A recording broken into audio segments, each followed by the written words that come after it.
Go. Hi, Alan. How you doing? Yeah, I'm fine, Jace. Just gone up. It's just after 6 here in Japan. 6 a.m. I take it. Yeah, 6 a.m. yeah. I know. In the old days, it could well have been 6 p.m. But yeah, 6 a.m. Yeah. Actually, it's not too hot here. Usually, it's really steaming. But we had a typhoon come through. Yesterday. That explains your curtains. Oh, you can see. The curtains. Yeah, right. Yeah, my wife's just outside the window. Watering the plants. Actually, yeah, it breaks up the heat. So we get these typhoons. You get the big build up of heat. There's a typhoon. Yeah. Then after that, it seems to remove the heat, and now we do a build up again, and then we get another typhoon again. So forgive my ignorance. What's the difference between a typhoon and a hurricane? Yeah, this is something, having lived here, I looked into. So the way I understand it is that a typhoon is a Pacific or Indian Ocean. Cyclone is Indian Ocean generated storm, and a typhoon is a Pacific Ocean generated one. A hurricane one is an Atlantic generated storm. Brilliant. So yeah. Not only is this about football, but it's an education. It's an education. Yeah, well, I'm afraid I won't be able to educate people very much. But also typhoon, I'm pretty sure comes from Japanese. So typhoon. So I think tai means like big, and fu I think means storm or something. So it's like big. So it's pretty much the difference is pretty much a naming thing. They actually pretty much the same kind of event. Yeah, I'm sure there are some geographical differences. Other things maybe they're a little bit different on, but generally that is the difference as I understand it. Yeah. So yeah, whereas in England we get a great wind. That's right. Yeah, sometimes a natural. Occasionally we get a. Sorry, I didn't catch that last point. What was that? I was going to say, occasionally we get an even bigger wind. That's right. Yeah. I don't know that you see those fires in Athens and Greece. Blimey, wow. Bad news. Yeah. So how's your week been, sport-wise? All right. Yeah, we had the Olympics finish here, so yeah, just went. Overall thoughts?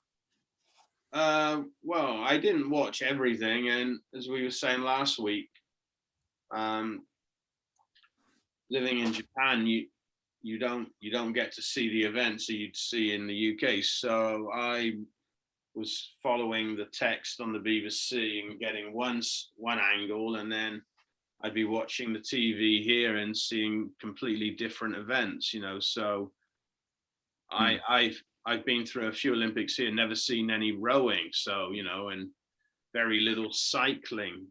You watch the Olympics here, there's a lot of gymnastics, a lot of judo, you see the table tennis and things like that.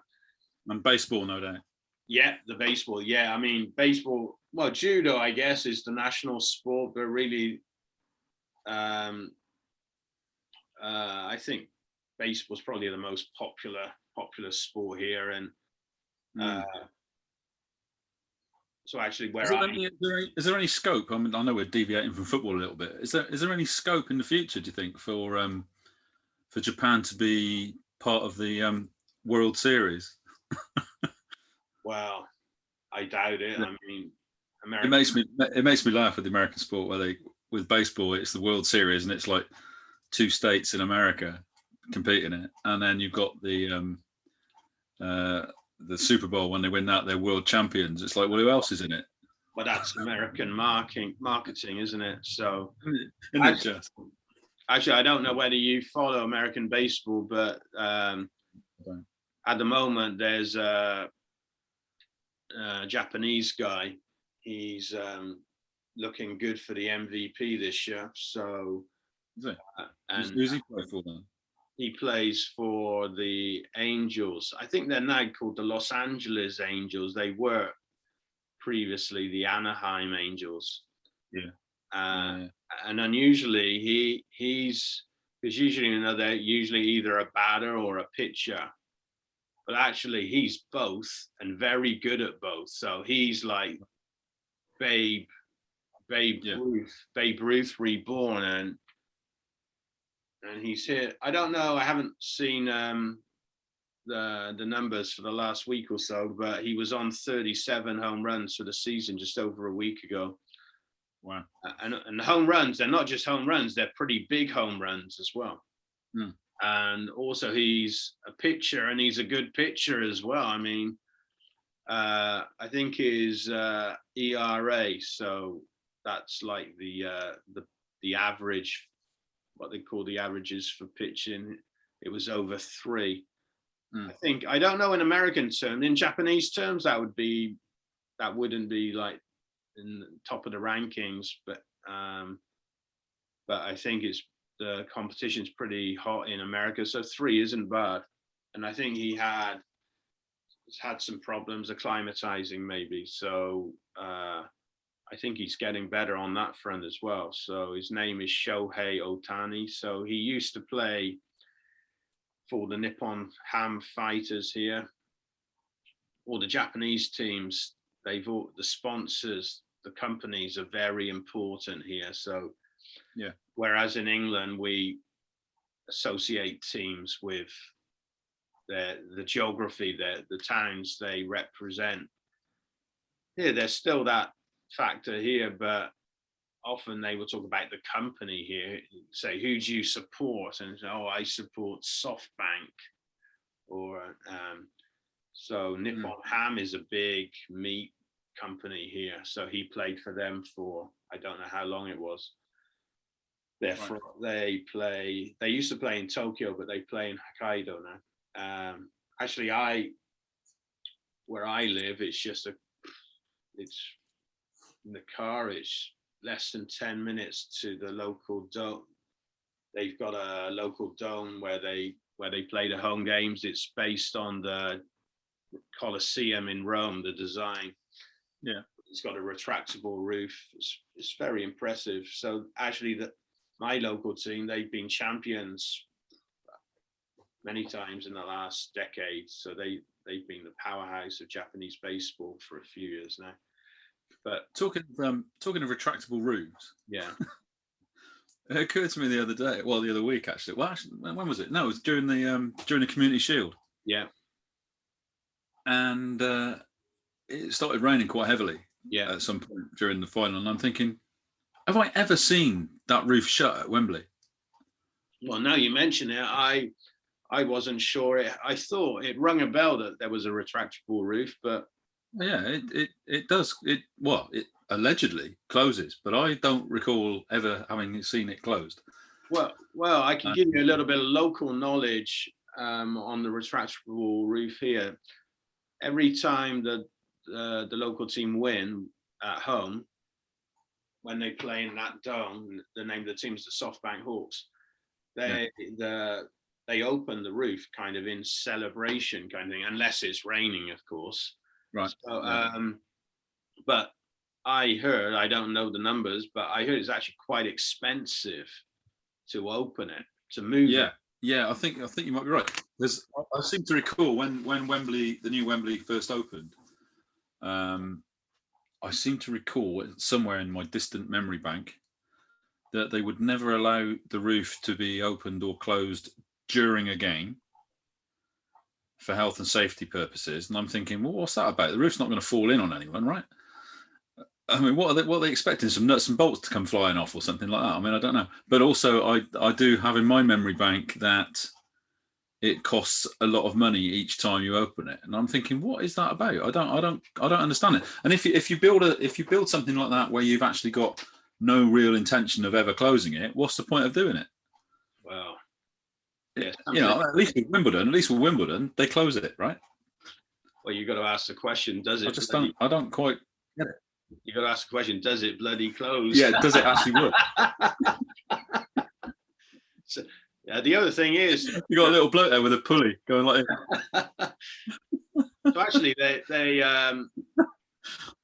so actually they did a program on the on two guys that actually before the end the game is finished, if they're winning, who go up. It's a long way up. They go up into that retractable roof, and they have to set up the fireworks that they set off if they win. But yeah, you're talking about that health. Yeah, the president. His name's Mr. Son. He's Korean, of Korean descent. He's Japanese. He was born here in Fukuoka, but his family are Korean, and he's a really rich guy. But talking about that health and safety issue, that's the thing. I realize, especially with the UK, like we've made an industry out of health and safety. Yeah, we have indeed. You here in Japan, the roof is opening as with thousands of people still in the stadium. I drive along the road, and in the UK, if they're going to do any road works, I maybe exaggerating a bit, but they have to put in permission to close a section of the road, and then you need advance notice. Mm-hmm. And then 3 miles before you arrive there'll be a sign saying roadworks ahead, and then big parts of the road will be closed down. Yeah, and nothing's happening. Yeah, cars are driving for months. Cars are driving by the workmen, and the guys, the workmen are there working away, and you're thinking they're going to get hit. They're shoveling away, and there's no cones or anything. There's an accident here, and the police officers, they don't shut down the road. They sort of shooting in and out, trying. It makes me laugh. At the moment where I live, on the M27, they're doing this like 4-year improvement, or so say improvement to the motorway, making it a smart motorway, right? Yeah.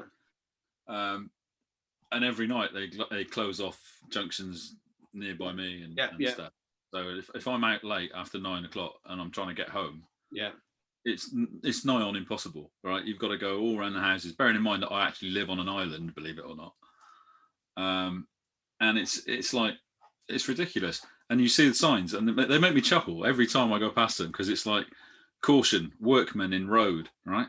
And then you've got 4 miles of cones, one lane, 2 miles of coned off lanes. Yeah, not a workman to be seen anywhere. I went when I went home a few years ago. Yeah, it was a nightmare because we hired a car, and I was driving around England, and just all the way there were the motorways. There were closed sections of the motorway, and time was you used to drive. If you wanted to get anywhere, you used to drive at night because you knew that roads would be clear. Yeah. Right. It's a nightmare now because they don't do any roadworks during the day. Yeah. They're all done at night. Yeah. The other thing I noticed as well, they close everything, and the lights are different as well. I mean, you know what my eyesight's like. It was a nightmare driving. I couldn't see. The lights are different, aren't they? They've dimmed. Blinded. The lights. They've dimmed the street lights as well. Yeah. Absolutely. And of course, because they do all the roadworks at night, they have these massive illuminated lights that are like football floodlights, and they're right in your face. Yeah, it's like, how are more people not having accidents because of these working lights? I do not know. Yeah. Anyway, that's totally deviating from our subject matter. Yeah. So, did you watch the Community Shield at all? Yeah, so the kickoff time was 1:15 here, so I watched the first hour. So is that PM? AM. It was 1 a.m. 1:15 a.m. kickoff here. So yeah, when I moved back here first, I used to sort of stay up till 4 or 5 to watch games. And Oh, then that's a bit like what I was doing with the Olympics. then be going to work, getting 1 or 2 hours sleep, and then going to work. But I've stopped doing that. So now I've realised sleep is very important. But I watched the first hour, and of course you can see the highlights these days on the internet and so on. So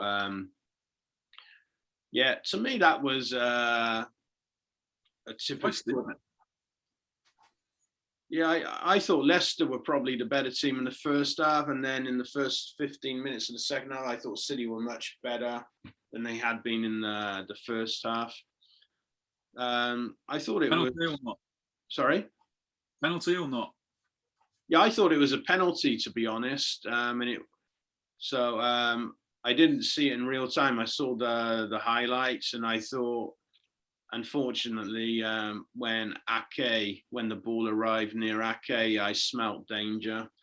So he's been a bit of a disappointment, I have to say, since he arrived at City. So which is why I think he's fourth choice. Out of his depth, do you think?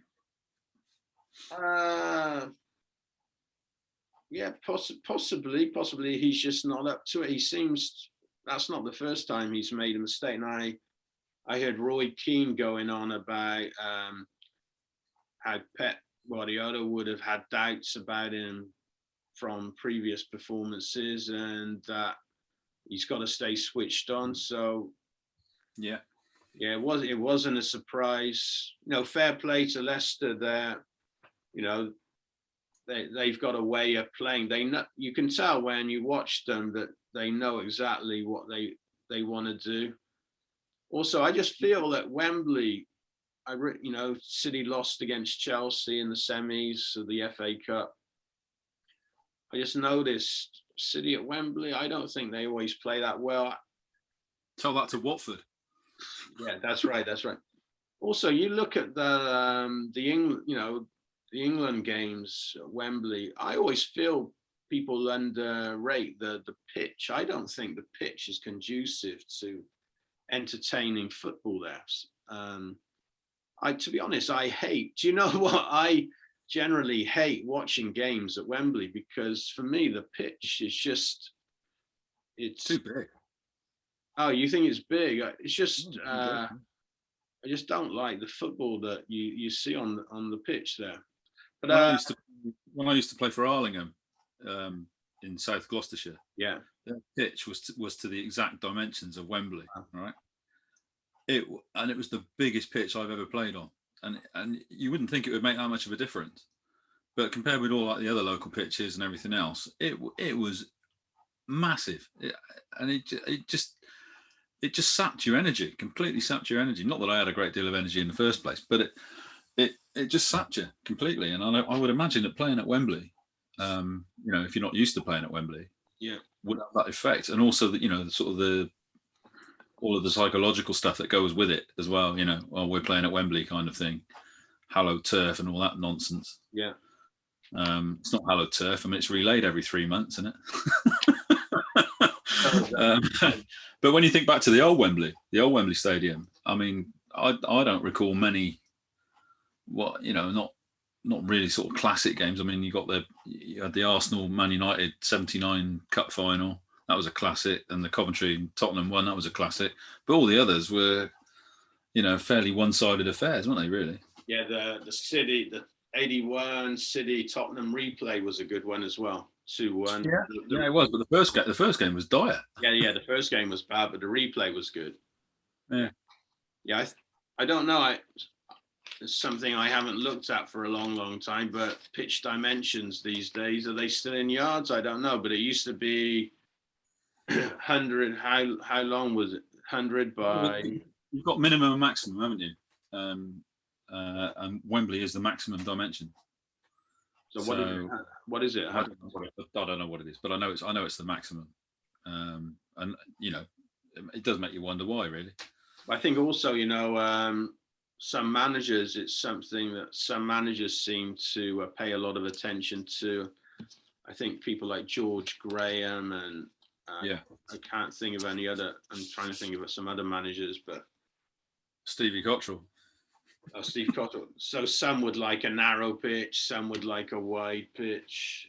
Yeah, Cottrell actually narrowed the one at Warden Road, didn't he? Oh, really? Mm. So Yeah, he did. Yeah, I mean, it's always never ceased to amaze me, really, about when the teams played at the old Wembley and the new Wembley. They've got all that wing space, and they don't play with wingers. It's like, hang on a minute, brass tacks. I mean, well, to be honest, when Guardiola arrived, he did have like the classic setup with Sané on the left and Sterling on the right, and then he seems to have gone to inverting them. So Sterling plays a lot on the left now, and on the you got Mahrez on the right now. Yeah, you got to remember as well who was playing. So Fofana, of course, got injured for Leicester last week, and then there were some players missing for City. But as I said last week, I think both managers took the game seriously, wanted to win it. So and I didn't watch it till the end, but it seems to me City had some chances, but that seems to be their Achilles heel at the moment, is converting chances. Vardy hit the post as well, didn't he? Oh, right. Before Leicester scored, he hit the post. Well, the keeper saved it onto the post. Okay, yeah. So whether they will get Kane or not, I don't know. So there's a lot of rumours. I'm not convinced he will go, to be honest. But they did get Grealish, but I mean, he's another midfielder. Another bench warmer. Well, I think he'll play a lot. I think he'll play a lot because I think he will. Yeah. He's a similar player to Silva, I think, who of course left a season or two ago. So I think it's an interesting one, the whole Grealish thing, because like I jokingly said to you on Twitter, the lengths some people go to just to get more England minutes.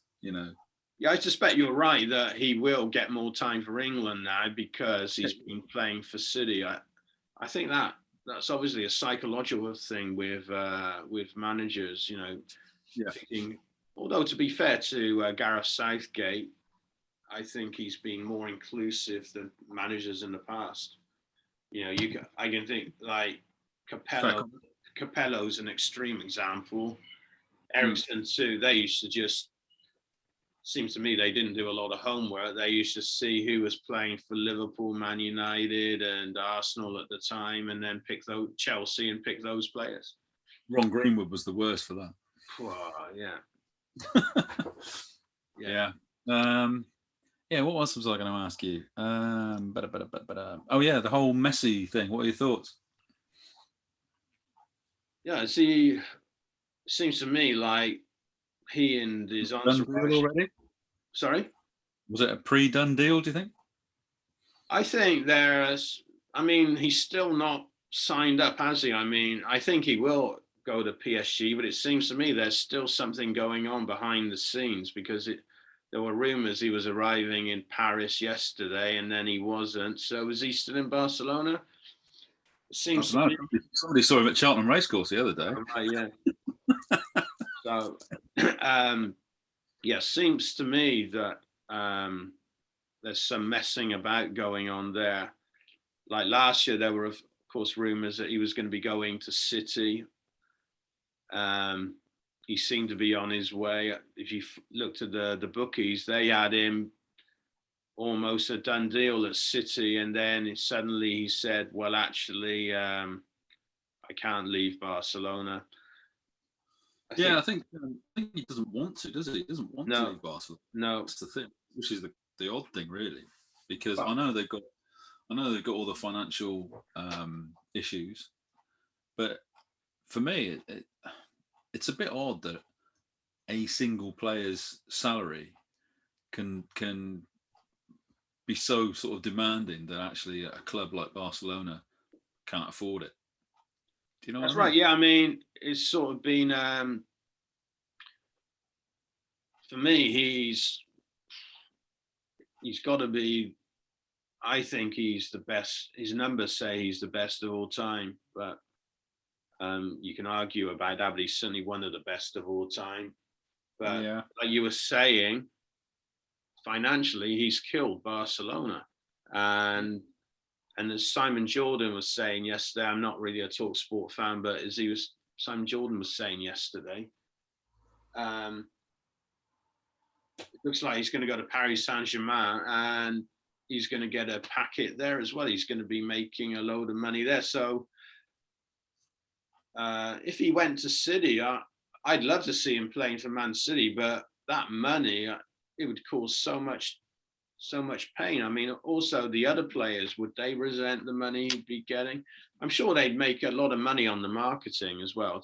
They'd get a lot of it back. But also, do you think that there's a case that obviously while he's been playing all these years for Barcelona's pretty much their whole playing structure has been geared around Messi, right? Yeah, absolutely. So if Messi then goes to another club, which obviously looks like he's going to do. Yeah. Then does that new club then change their playing system around Messi, or does he have to try and fit in? And I think at the age of, what is he, 34, 35? At the age of 34, 35, and you're going to have to try and fit into another club and play their way rather than them playing your way. I think that's a big risk career-wise. Yeah. I have doubts how well he'll do at Paris Saint-Germain. Like you say, he's 34. Of course, he's still got amazing dribbling speed, but what about work rate? Is he going to be trying that hard? And if he's not trying very hard, is he going to pee off some of his teammates? Well, I'm going to be controversial now and say probably for the last maybe three to 4 seasons, he hasn't looked like he's been trying that hard for Barcelona, to be honest. Yeah, I haven't watched a lot of their games. I saw the 4-0. Was it the 4-0 when they lost at Liverpool and they won the first game 3-0? But to be honest, I thought he was fantastic in those 2 games against Liverpool, and it was just his teammates let him down, I think, in those 2 games, because he set up the team, set up a lot of good chances, but they just didn't hurt them. Yeah. To me, that just showed the difference in level between him and his teammates. Yeah, but to me, there's something very dodgy about what's going on. The other thing about that was, did you know that the news that he was going to be available, we only learned about it as soon as the Grealish deal went through. That's probably my paranoia, but I was thinking somebody just didn't want him to go to City. So, and I did wonder about that myself, actually. And some people, I've seen other people say that, do you really believe that all the package that PSG seemed to have lined up was just all thought out off the cuff? These teams need a whole army of people, like lawyers, agents, insurance people, all the rest of it. It needs a lot of time and planning. I'm sure even the lower leagues, that doesn't happen overnight. No, so that was all set up. That they've had that all set up from God knows when. And as I said, with it only materializing after the Grealish deal went through, that makes me wonder what's going on. Yeah. And as Simon Jordan was saying, he doesn't want to see those tears, because Messi's still going to be getting a lot of money, and because he didn't resign, if he loved Barcelona so much, why didn't he sign a contract last year? So there's just something very dodgy. Something doesn't smell right about it all, to be honest, in my opinion. No, I must admit, I tend to agree. I just don't know what it is. I was interested, again, just nipping back to the Olympics. Did you watch the men's marathon by any chance? No, I didn't watch it. I know the Kenyan guy won it. There was all sorts of shenanigans going on in that marathon. Right. Tell me what was going on in that. The one that I really liked, well, I would say liked is probably the wrong word, but The one that was like really significant. They got the water bottles on the side on the tables. Yeah. I think it was the French guy as he's running up. Instead of like grabbing the first bottle, he literally went like that with his hand and knocked about 19, 20 bottles over, and then took the one at the end of the table so nobody behind him could get any water. Well, you've got to get. Did he get thrown out of the race? No. I mean, that he should have been thrown out of the race, in my view. I mean, yeah. I mean, talk about if there was a gold medal for being the biggest dick of the Olympics, it had to be him, really. They were dropping like flies, I think, weren't they? In those two marathons. Yeah. I mean, one guy went down. He went down, and he looked like he was holding his head at some point. Yeah. And he got straight back up and carried on. Yeah. Like he was hitting his head like that. Yeah.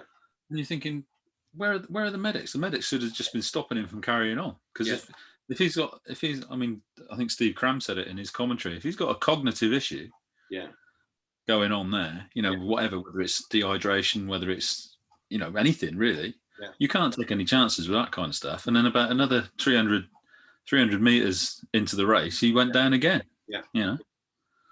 I mean, that was held in Sapporo, which is up north. But I mean, I've been there myself at this time of the year, and it's still pretty humid. So yeah, but anyway, digressing with going back to the Olympics, I just thought it was really weird. You should Google it. Actually, you should Google the French guy. I saw a headline about it. I didn't look at it, but I saw the headline. I mean, at the risk of using a swear word, they call that here shithousery. Oh dear. Anyway, so what about local football where you are? Have you got a local team? Yeah, actually, they're doing better these days than they had been doing for quite a long time. So, who's that? The name is Avispa, Avispa, Fukuoka Avispa. So actually, they played last night against Hiroshima. Right. And of course, this time of the year is the anniversaries of the atomic bombs. So yesterday, I think, was the anniversary of the Nagasaki one, and a few days ago was the anniversary of the Hiroshima bomb. Mm-hmm. So Vispa played Hiroshima yesterday. It was 1-1. So actually, they've been holding their own in J1. So for a long time, they were in J2 and going nowhere. So what have you got? 2 divisions? Is it 2 divisions or? Actually, no. They've kind of. When I arrived here, it just seemed to be J1, and then we got J2. But now they have a kind of a pyramid here. So right. They have like an FA Cup here as well, which they call the Emperor's Cup. So. No, it's pretty deep here, and as you can see in their international teams, almost every competition there's a decent Japanese team now. Yeah, you remember in the old days, the Japanese team would get rolled over usually. Yeah. But these days they're pretty high level. They know what they're doing. And over the years, I think they've studied different kinds of football. They seem to go through a phase of copying whoever the world champions would be. So when France were world champions for the first time, they seem to follow that course. So I forget his name now, but they had a journeyman French coach for a while. I can't remember his name now. Then they had Zico as their national coach. Then they had an Italian coach. Then they seem to have gone back, put more trust in their Japanese coaches, and they generally put up good displays. So both in the men's and the women's. So the women's have been world champions. The men's, I think they're getting closer. I think they still probably lack something other, maybe strength, is it? Sorry? Strength, physicality kind of thing? Yeah, but I think that's kind of a stereotype, but I don't think it's so true these days. maybe they don't convert as many chances as they should do. They just don't. I mean, forgive me if I'm wrong, but they just don't seem to be that great in the air. Yeah, that's that. They don't play heading football. It's all on the ground. Which I think they miss so many chances that you think, oh, stick your head on it, and they just don't. Heading's not something to go into. So I remember in the Euros, when Hodgson was the manager, and I think it was Hodgson was the manager, and Andy Carroll played for England.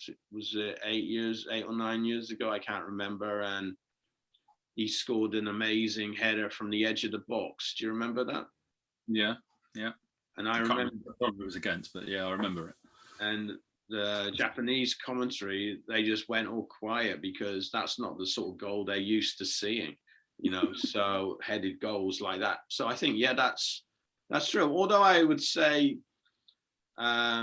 because they don't head the ball so much, that's why they're pretty good on the floor. So yeah, I get that. I just watched their last game in the Olympics, and thinking if they'd have the amount of crosses that came in, that just literally they just watched them go over, like, it's like, hang on a minute, get up there, get your head on it, and you'll be winning this 3-0. That's right. Yeah. So heading is not their forte, absolutely. So, but then again, as I was just saying, it's probably why they're pretty good on the floor. They don't look do much heading. Yeah. Oh, they are always good to watch. I mean, I know. Talk about the Japanese rugby team, though. Yeah. I think the last time I watched them, there's about 4 or 5 guys that walked out of the tunnel, and I'm thinking they don't look very Japanese. And I don't mean that in a stereotypical way, but they were like 7 or 8 foot kind of guys, like wide, that is, not tall, and looking like they've just changed their kit from New Zealand, really. Yeah, I mean, well, I think they have got some nationalized New Zealanders, and but more Japan, like the rest of the world, well, most of the rest of the world is pretty multicultural these days. Yeah. So that's a good thing. It's a good thing. Don't get me wrong. It's a good thing. But I think in the past, probably, they've relied on too many homegrown, maybe, if you know what I mean.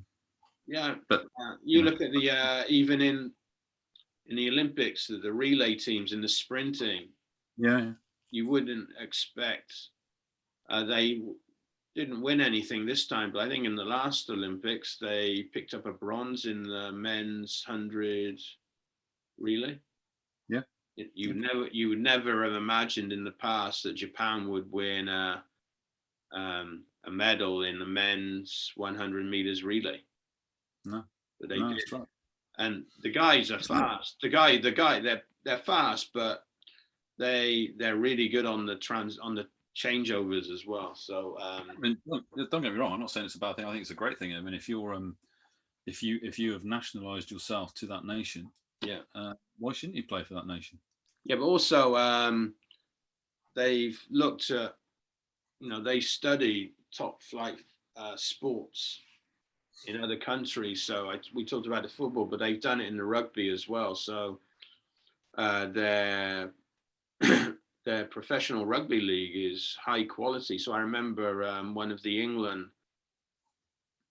forwards, he came over and played here, and I remember reading, he said he thought it was just going to be easy when he came over here. And he got a shock when he arrived at how tough it was. Was it James Haskell? Was he one of the forwards? That rings a bell, yeah. Yeah, so I think it was he played here, and as I said, I think he was a line-out specialist, and I might be wrong on that, but he was expecting to rule everything, and he had a shot. I think it's a similar thing with American in the American soccer league. I think, you think back to sort of like the mid 70s, late 70s, even early 80s, when you used to get players that were, coming to the end of their careers in England, would go over there and they'd be like, I don't know, relatively unknown players in England, and they'd go over there expecting to be great, and they 9 times out of 10 were.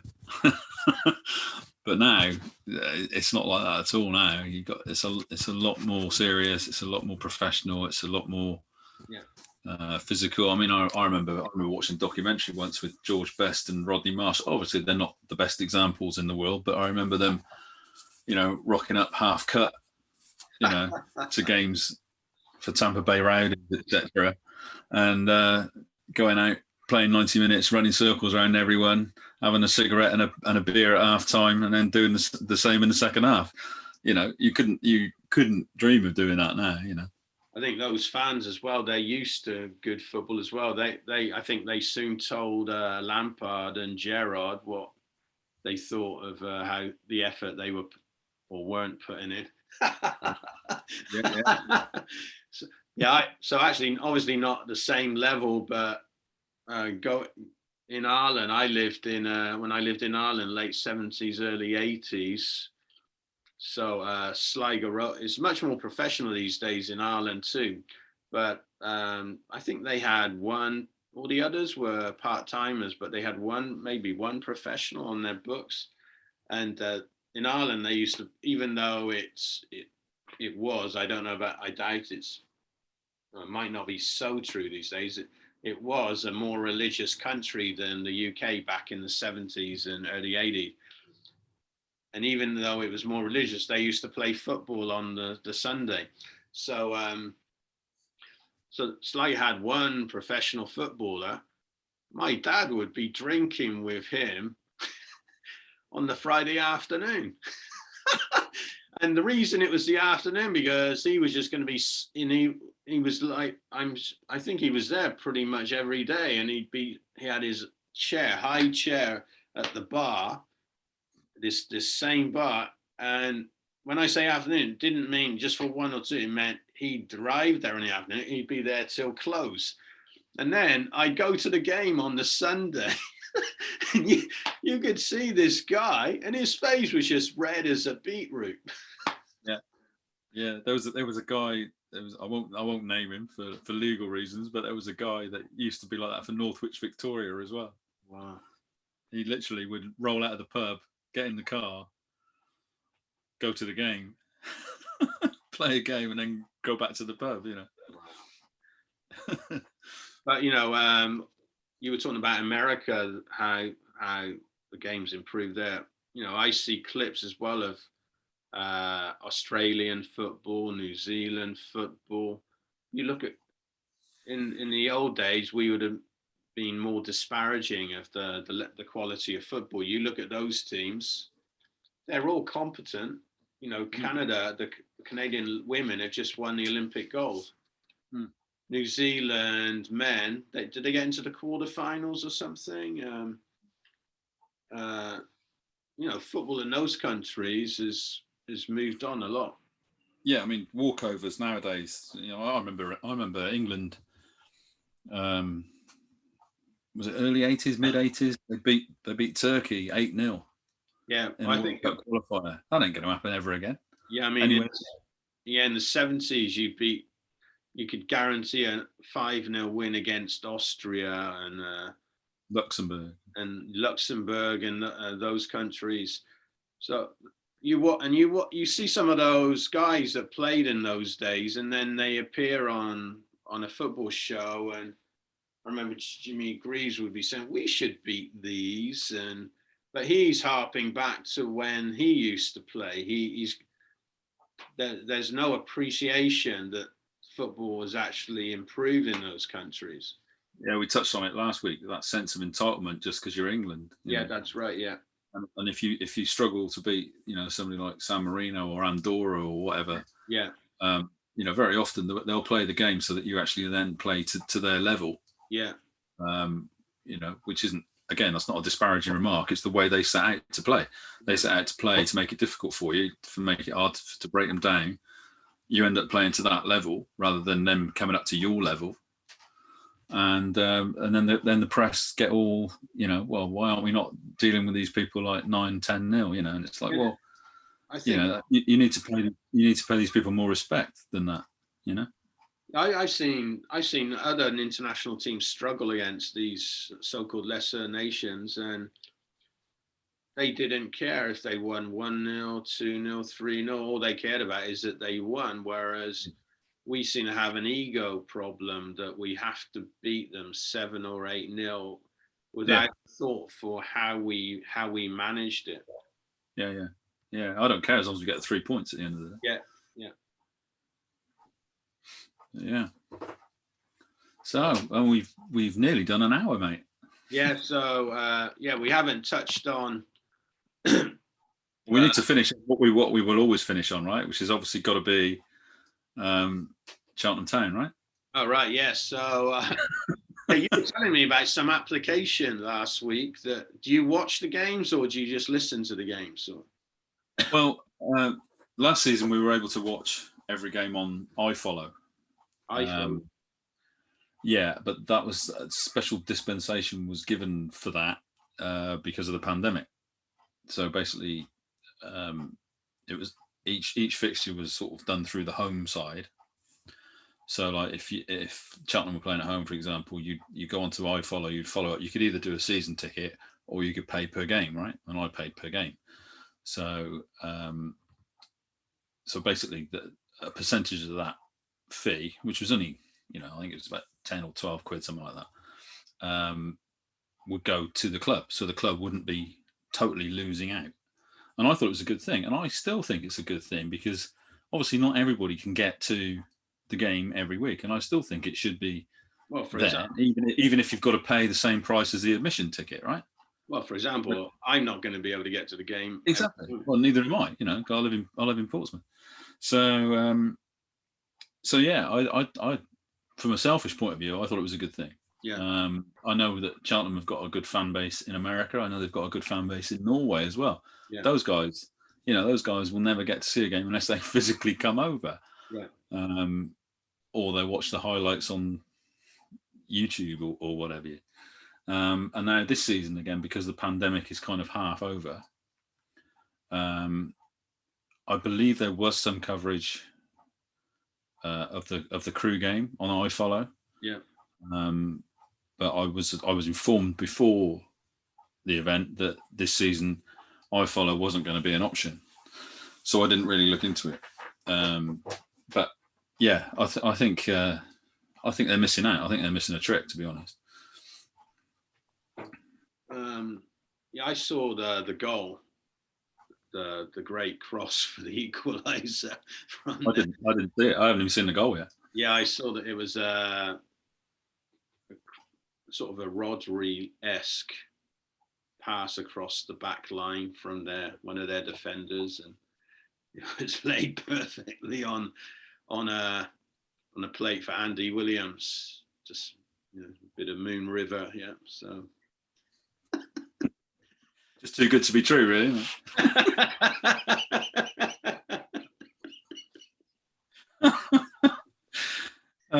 Anyway. So I saw Michael Duff saying that Cheltenham weren't going to be able to pay Division 1 wages. So it sounds to me like, a lot of the old problems are still there. So, yeah. But as we said, got a new signing today. Got a new number 9 today, apparently. Is it another loan deal or? I don't know. I literally saw it flash up on my phone about 5 minutes before speaking to you. Yeah, I saw we signed someone as well. Trying to see if I can see what it is. But I mean, obviously, we do need strikers. He's got the number 9 shirt, which has never really been a significant shirt for us, I don't think, to be honest. Yeah, I don't know. What's his name? Oh well, it doesn't matter. What anyway, he's come in, so that's good. I feel a bit sorry for Scott Flinders, to be honest, sitting on the bench all last season, and now he hasn't even got the number 1 shirt. A bit strange. All right, so yeah. But I mean, like, if you'd have said to me before the game, what would you take? I'd have taken a 1-1 away at Crewe because they're all tricky side. Yeah, I was saying to my wife, last year, even though Cheltenham were champions, they did lose games as well, and I used to say to her, well, Cheltenham, they're not Man City or Liverpool where they're like winning almost every game. They're gonna lose games, So if Cheltenham drew all their away games this season, assuming that they won the odd one at home, then I'd take that. So Yeah, absolutely. I mean, for me, it's always it's crucial not to lose your opening game. By all accounts, Cheltenham should have won it, which is a good sign. You say that, but I think often, not always, but often the first batch of games can be often misleading. So, but like you said, I'd rather win those games than lose them. So, Alan Hansen always used to say you can't win it at the beginning of the season, but you can certainly lose the league at the beginning of the season, Yeah, but he also said you can't win anything with kids either. That's right, yeah. So I haven't seen him, so he doesn't appear at all these days, does he? I saw him on a documentary the other day. He's looking really old now. Wow. Yeah, that's the thing. You were talking about the Olympics. I just realised, oh my God, that's another Olympics gone by, and just only 3 years till the next one. Yeah, I mean, and you think, well, I haven't got much long left. I keep thinking, Yeah, mate. I know. Suddenly, I don't want to bring you into it, but it's like we're here. Old age is here. So I know, mate. I had a similar thing. Every time the World Cup finishes, I'm thinking, wonder how many more of these have I got? Yeah, that's right. And then you see all these personalities passing away, and age 56. Yeah, that's right. Yeah, and you see, I'm older than they are, and all that. Yeah. What about did any results hit you in the eyes domestically? I know there's the FA Cup. I was following some of the FA Cup games, and I know there's a few of them were called off because of waterlogged pitches and so on. Yeah, no, I didn't. To be fair, I didn't really take a lot in this weekend. I had quite a bit on. Obviously, I followed the Cheltenham game and the Community Shield, and obviously locally the Portsmouth game. So it's always good for the city when they get a win. Oh, who did they beat? I want to say Fleetwood. I might be wrong. Right. So how are they expecting to do this year, Portsmouth? How are they expected, or how are they realistically expected? What are their hopes? Oh, they just want to get back up to the big time. That's all they want to do, and they've been wanting to do that now for a number of years. Yeah.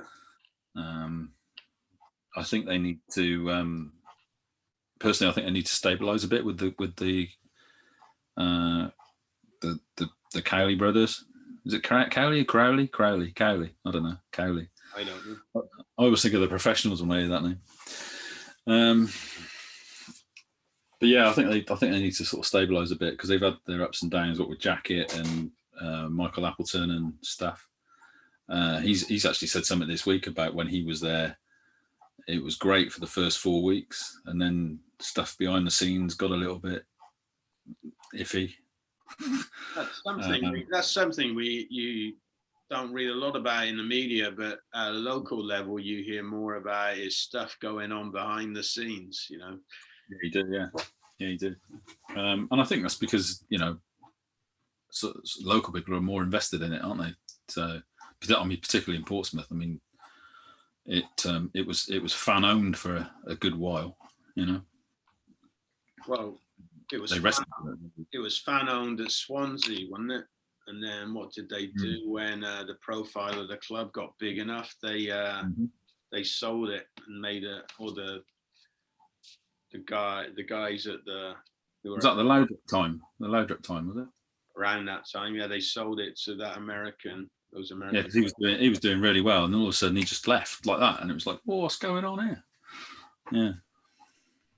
But you know me, I my thoughts on Welsh teams in football. So that's another league. I noticed Andy Morrison. He is a City old boy. He's managing. Is it Connors Key or Connors Key Nomads? Yeah. Is it the Nomads he manages? I might be wrong. He's one of their teams then. But even, didn't Liverpool play the Welsh champions in the Champions League or one of the European competitions a few years ago? And they weren't bad. I mean, they got beat, but they weren't blown over like we were talking Luxembourg and those countries used to get blown over in the 70s. Yeah, I mean, I personally, I mean, again, I got nothing against the Welsh, but I think that the League of Wales should be separate. I think same. It would be like, for example, if Rangers and Celtic started playing in the Premier League. Yeah, I just don't think it's right, personally. I think Cardiff, Swansea, Wrexham. I think I don't know when the League of Wales started, but they joined the English League, a long time ago. So yeah. So I think a lot of it, again, like why there are 4 home nations, with 4 national teams as opposed to one united one. I think it's for a similar reason that there are those Welsh teams in the English League. Yeah, and in the interest of fairness, I also think that Berwick Rangers should be in the English League, personally. But there you go. But that's more of a geographical thing, I'm sure. But But you do see some. I've seen some supporters from clubs like Cardiff and Swansea also saying it's not the English League. Well, I've got news for you. It is the Premier League, League One. They are the English leagues. They are, yeah. So even though, of course, Cardiff, Swansea are Welsh teams, I've got no problem with that because of the history, as I was saying. But they are the English leagues. Yeah. So, you got any sporting plans for the week? Well, the Olympics are over here. We've got the Paralympics coming up. I think that will be starts on the 24th, according to my wife. The baseball will start resume later this week. It was suspended for 3 weeks because of the Olympics, but that will resume on Friday. So actually, there were some SoftBank Hawks players who were prominent in that Japanese baseball victory. They beat the States twice. They beat the United States. But to be honest, the American team didn't have their all-stars as far as I could see. Then, of course, we've got the second round of Football League games coming up this weekend, and the Premier League. So Man City are playing Tottenham, as it so happens. Yeah, I'm not confident. I don't like the way City are playing, but I'm not going to underestimate Pep Guardiola because he usually gets the result. But there's De Bruyne has got still carrying an injury that he picked up for Belgium. That's a gripe of mine. De Bruyne, isn't it? I don't know how you pronounce his name. No, De Bruyne, that's the injury. Bruyne, yeah, but he always picks up injuries for Belgium, and even though he's injured, he will play with the injury as well. Yeah. So I'm wondering whether that's going to be a problem all season. Foden, I saw he's out for a month or something. Yeah. But just waiting for his hair to grow back, is it? Sorry? Oh, right. Just waiting for his hair to grow out. Yeah, I didn't like that blonde do at all. You knew we were doomed when everybody else in the team said that when we win, we'll get it done. You thought, oh, that's not going to happen, is it? Also, Tottenham, they're going to be up to win at City this weekend, I'm sure. So, to be honest, that's not a game I'm looking forward to be honest. So, is it a game? Is it a game for Harry Kane to prove a point? Do you think? Well, again, reading between the lines, similar to how we did with Grealish, it seems to me that he does want to leave, just reading between the lines. Yeah. Whether he will leave, I'm not convinced he will leave, but it seems he does want to leave. And if he does want to leave, is he going to want to show what he's made of on Saturday, or is he not going to be trying very hard. Also, he's only just come back. Is he going to play? It makes me laugh, and I think back to the days of Bill Shankly and even Bob Paisley. Yeah. If any of the Liverpool players said they wanted to leave, it'd be like, "There's the door." Yeah. Don't darken it next Monday. There are rumours that there are some City players who want to leave for various reasons. They don't like the weather in Manchester. They're not getting enough first team football. I think he's done the same. He did the same with Sané. Well, if you want to go somewhere else, then please go somewhere else. He only wants people who want to play for City. So if they do want to go, then if they can find a team, then they go. But in this climate, I don't think there'll be anybody who can pay the fee that City will want. So, and then you're talking about loans. I don't think City will loan them out. They'll be saying pay up front, or you're just going to have to stay here. I don't think they'll let them go. So, I don't see a lot of activity on that front. Be honest, I think City still have a problem, and up front, Jesus, I just don't think he's the deal. So he just doesn't. Still on crosses, though, isn't he? He just doesn't. He's just not lethal enough in front of. God. Sorry, that was a very poor religious joke. Sorry, mate. But actually, that's the thing. He's not good on crosses. He's Jesus. You just know if there's a cross coming in and the ball he's on his own and the ball's in the center of the goal, the goalkeeper's on his line, you just know it's going to be a feeble header. And if he scores, it's lucky. And the odds are he won't even hit it on his forehead. He'll shoulder it or something. It's like me. It's like me trying to head the ball, with your eyes shut.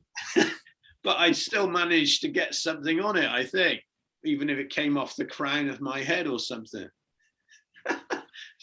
So a lot of people praise his work ethic, So yeah, he does. He does work. He does work hard, but the conversion rate's really poor. So do you remember that catch we both went for in the cricket? Yeah, I still remember it now. Didn't you just stick your arm up like this or something? I just know that we were both going mine and both ignoring each other. Yeah. Neither of us caught it.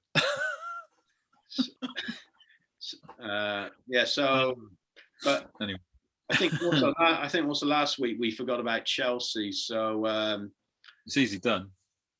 But I think they will be strong this year, although was what they did at the end of last year was part of it. The notorious rebounds, managerial rebounds. So will they be able to maintain that level, or will they?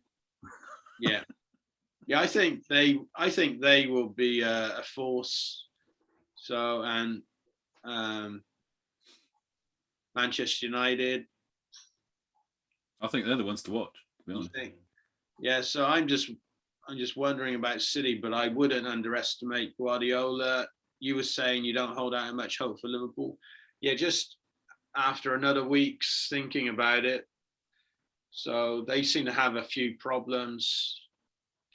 I think Liverpool will be lucky to see out the season with Klopp, to be honest. Wow.